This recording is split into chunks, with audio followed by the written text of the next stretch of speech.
स्वराज्य युवा प्रतिष्ठानतर्फे माणगाव येथे काढण्यात आलेल्या राजर्षी छत्रपती शाहू महाराज आणि डॉक्टर बाबासाहेब आंबेडकर यांच्या 1,20,000 चौरस फूट रांगोळीची नोंद एशिया बुक ऑफ रेकॉर्ड आणि वर्ल्ड बुक ऑफ रेकॉर्डमध्ये करण्यात आली आहे। या विश्वविक्रमात सहभागी कलाकारांचा तसेच कला क्षेत्रात उल्लेखनीय कार्य करणाऱ्या कलाकारांचा सन्मान सोहळा 1 एप्रिल रोजी ताराराणी विद्यापीठ येथील बी.टी. पाटील सभागृहात उत्साहात पार पडला।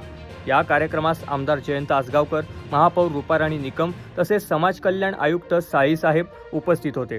मान्यवरांनी कलाकारांच्या कौशल्याचे कौतुक करून मार्गदर्शन केले। संस्थापक अध्यक्ष समीर काळे यांच्या मार्गदर्शनाखाली आयोजित या सोहळ्यात रांगोळी, नृत्य, संगीत, अभिनय, शिल्पकला आदी विविध क्षेत्रातील महाराष्ट्रातील 80 कलाकारांना रायझिंग स्टार या राज्यस्तरीय पुरस्काराने सन्मानित करण्यात आले। कार्यक्रमाचे सूत्रसंचालन स्वप्नील पन्हाळकर यांनी केले।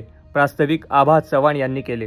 मान्यवरांचा सत्कार पूजा आरडे आणि स्वाती काळे यांनी केला, तर आभार प्रदर्शन कांती कांबळे यांनी केले। यावेळी ताराराणी ब्रिगेडच्या मधु मेहतर, अनुराधा लोहार यांच्यासह महिला मोठ्या संख्येने उपस्थित होत्या।